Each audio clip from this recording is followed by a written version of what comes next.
atur dan patuh kepada aturan tersebut. Tidak mau berdusta, tidak mau berbohong. Dia jaga petunjuk-petunjuk syariat di dalam menyampaikan apa yang dia inginkan. Dan lebih mengedepankan fikirannya, wawasannya, bukan pencitraannya, tetapi kemampuannya agar orang tahu, dan amanah itu diberikan oleh orang dengan kesadaran dan kepercayaan. Maka orang-orang inilah yang bisa masuk dalam kategori menawarkan diri tidak meminta, sebagaimana apa yang dilakukan oleh Nabi Yusuf alaihissalam. Wahai kaum muslimin, karena itu saya menganggap tidak semua orang yang menampilkan dirinya itu berhak untuk kita tunjuk. Karena itu pertimbangan pertama yang harus dipakai oleh umat Islam, lihat bagaimana cara dia menampilkan dirinya. Kalau dia sudah meminta-minta, jangan berikan kepada orang yang meminta. Tetapi kalau orang itu menunjukkan siapa dia dengan keasliannya, dengan kejujurannya, dengan kemampuannya, orang seperti ini kemungkinan dia memang ingin berbuat, dan bahkan sebenarnya dia mungkin tidak mau menampilkan, tetapi sistem yang memaksa dia harus demikian. Wahai kaum muslimin, kenapa ini harus dijelaskan? Karena kita tidak ingin terjebak terus dengan sistem yang seperti ini, yang membuat kita kemudian kehilangan daya. Kenapa? Karena seluruh kewenangan sudah diserahkan kepadanya. Eksekutif ada pada orang tertentu, legislasi ada pada kelompok tertentu, yudikatif ada pada kelompok tertentu, sedangkan umat tanpa harus bisa menggeleng menerima segala keputusan. Demo tidak didengarkan karena mereka sudah tidak lagi memiliki rasa kesentuhan hati melihat orang menangis dan meratap karena kebijakan yang dia ambil. Nah, wahai kaum muslimin, persoalan ini persoalan syar'i.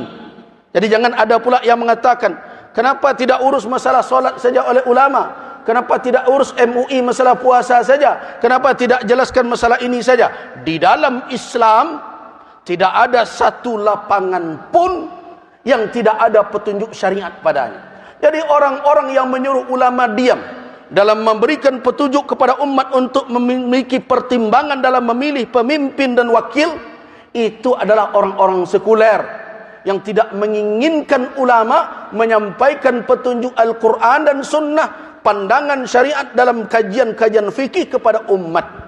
Ingat, Islam itu kamil, sempurna, syamil, meliputi seluruh masalah. Itulah makna al-yawma akmaltu lakum dinakum. Barakallahu lakum bil Qur'anil Karim wa nafa'ani wa iyyakum fi min al-ayati wa dzikrat. Aqulu qawli hadha wa astaghfirullah lakum minal ghafurur rahim.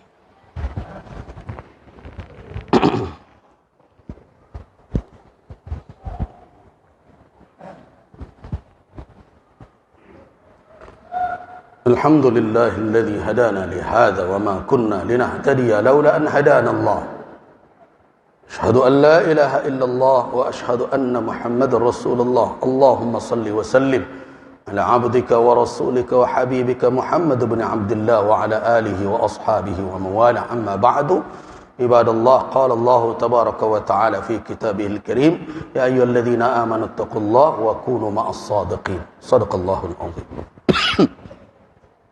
Jemaah-jemaah rahimakumullah, di antara keputusan yang diambil oleh para ulama se-Indonesia dalam ijtima' di Padang Panjang, bahwa memilih pemimpin, mengadakan suatu kepemimpinan di tengah masyarakat bukanlah suatu hal yang sunnah, tetapi wajib hukum.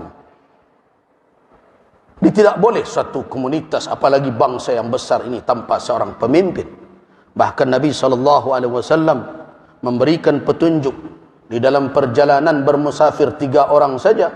Nabi meminta harus ada seorang menjadi imam. In kuntum salasa fi safarin falyummakum ahadukum. Kalau kamu bertiga dalam bermusafir, jadilah seorang menjadi imam kamu.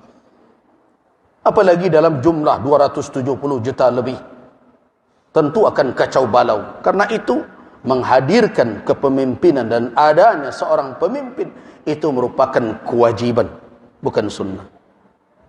Nah, bagaimana caranya?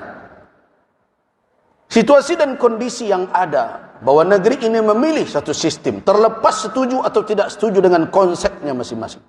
Tapi itulah yang disepakati saat ini untuk melahirkan seorang pemimpin.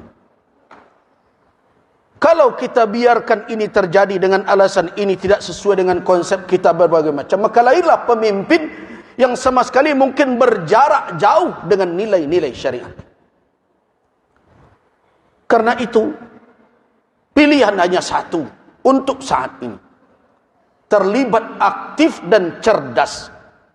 Terlibat aktif dan cerdas di dalam mewujudkan kepemimpinan yang baik. Bukan berpangku tangan. Sebagai ketua MUI, saya bukan tim kampanye siapapun dan tidak akan menunjuk nama siapapun. Tetapi sebagai ketua Majelis Ulama, saya berkewajiban menyampaikan kepada umat, wahai umat Islam, bahwa di dalam Islam, di dalam keputusan Majelis Ulama yang diambilkan dari petunjuk syariat untuk menunjuk pemimpin, memberikan sultah, kewenangan kepada seseorang menjadi pemimpin kita, harus memenuhi 4 syarat yang itu adalah syarat wajib pada Nabi SAW. Orang tersebut harus siddiq, orang tersebut harus amanah, orang tersebut harus fatanah, orang tersebut harus tabligh. Orang itu harus amanah, jujur. Tidak boleh ada kebohongan di latar belakangnya. Tidak terlihat dia berdusta. Dia tidak menyembunyikan kebohongan dan kedustaan. Dia berbicara dengan kejujuran. Ini adalah syarat mutlak.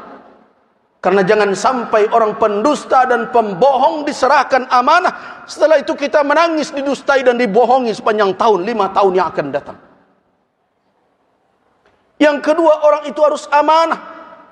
Amanah seseorang itu diukur dari mana?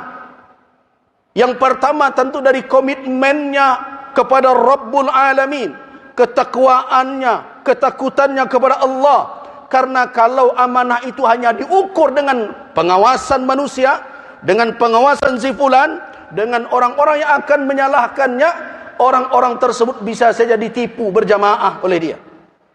Karena itu pertama sekali dalam mengukur amanah seseorang, bagaimana tingkat komitmennya beragama, ketakwaannya, ketakutannya kepada Allah. Salatnya bukan hanya di depan kamera, tanya orang sekitarnya, cari tahu siapa dia. Kalau salatnya tidak benar, bagaimana amanah akan ditumpangkan? Kalau Rabbul Alamin saja, Allah Subhanahu wa taala saja tidak ditakutinya, yang menjadi beban ditanggungjawab di atas pundaknya, bagaimana dengan amanah manusia? Yang kedua, lihat perjalanan hidupnya selama ini. Apakah janjinya bisa dia buktikan atau tidak? Kalau tidak, jangan berkeras juga karena baju saya ini, karena kelompok saya ini, saya mesti begini juga. Hati-hati wahai ibadallah. Setiap kita memberikan kewenangan dan amanah, wala itu tidak selesai hanya dengan keluar di tempat pemilihan itu, tapi akan dipertanggungjawabkan kelak sampai di hari kiamat di hadapan Allah Subhanahu wa taala. Hati-hati. Itu kewajiban din, kewajiban agama memberikan kewenangan itu. Karena itu pilih orang yang amanah.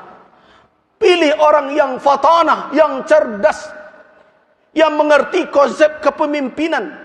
Kita harus tahu bagaimana berfikir seorang pemimpin, bagaimana berfikir seorang teknisi. Kita harus tahu seorang pemimpin itu punya konsep yang besar kepada umat ini, punya rencana, punya mimpi, tetapi tidak hanya sekedar angan-angan. Dia pandai mengeksekusinya. Dia mengerti bagaimana cara menjalankannya. Dan dia faham apa yang menjadi penyakit dan masalah di tengah bangsa ini yang harus dia obati. Dia harus orang yang cerdas. Karena orang yang cerdaslah yang bisa mencari solusi dengan izin Allah Subhanahu wa taala. Yang kemudian tabligh. Apa makna tabligh? Pandai menyampaikan, menarasikan fikirannya, menjelaskan maksudnya, mengembangkan wawasannya. Jadi ada pula orang yang mengkritik, pemimpin kok pandai bicara saja. Salah satu syarat pemimpin, dia harus pandai bicara. Kenapa? Karena konsepnya, pemikirannya, wawasannya tidak akan diketahui oleh orang di sekelilingnya, oleh umat kalau dia tidak pandai menarasikan, menyampaikan kepada orang lain. Dan dia harus jujur menjelaskan yang sebenarnya. Itu tabligh. Apa makna tabligh? Orang itu transparan, orang itu punya kemampuan dan kemauan dengan lurus menyampaikan apa yang ada yang menjadi tanggung jawab dan tugas. 4 sifat itu wajib. Nah, kalau ada orang yang seperti itu, di dalam fatwa Majelis Ulama tersebut, wajib memilih orang yang seperti itu. Dan memilih yang selain itu haram hukumnya di dalam Islam. Begitu keputusan. Nah, hari ini saya sampaikan, Allah Subhanahu wa taala menjadi saksi dalam khutbah ini. Allahumma fashhad, ya Allah saksikanlah. Saya telah sampaikan kepada umat di negeri ini, kita akan dipertemukan oleh Allah Subhanahu wa taala. Saya lepaskan tanggung jawab saya hari ini. Saya telah ingatkan umat khusus di Masjid Muhsinin ini, kalau ada orang yang memenuhi atau mendekati standar yang itu, maka wajib memilihnya dan memilih yang lain. Padahal ada orang yang memenuhi kriteria tadi, haram hukumnya. Itu keputusan ijtima' Komisi Fatwa Majelis Ulama se-Indonesia di Padang Panjang tahun 2009. Innallaha wa malaikatahu yusholluna 'alan nabi. Ya ayyuhalladzina amanu shallu 'alaihi wa sallimu taslima. Allahumma shalli 'ala Muhammad wa 'ala ali Muhammad kama shallaita 'ala Ibrahim wa 'ala ali Ibrahim innaka Hamidum Majid. Allahumma barik 'ala Muhammad wa 'ala ali Muhammad kama barakta 'ala Ibrahim wa 'ala ali Ibrahim innaka Hamidum Majid.